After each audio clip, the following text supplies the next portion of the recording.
Mr. Speaker, Professor Alexis Jay's report into child sexual exploitation in Rotherham between 1997 and 2013 is a terrible account of the appalling failures by Rotherham Council and by the police and other agencies to protect vulnerable children. It was a complete dereliction of duty. It makes for shocking reading.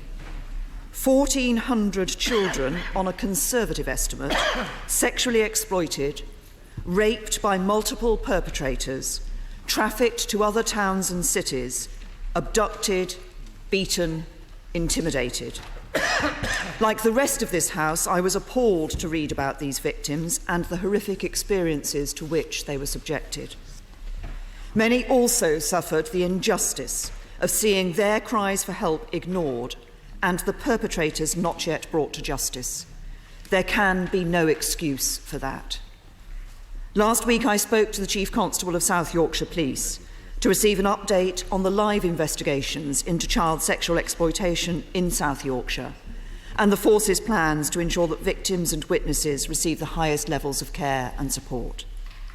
It would not be appropriate for me to discuss ongoing investigations in detail, but I can tell the House that there are currently a number of investigations covering several hundred victims in South Yorkshire. We must ensure that these perpetrators are brought to justice.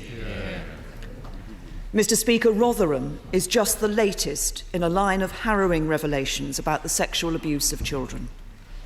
It is because of cases such as these that we are establishing an independent panel inquiry to look into the way state and non-state institutions have treated child sexual exploitation.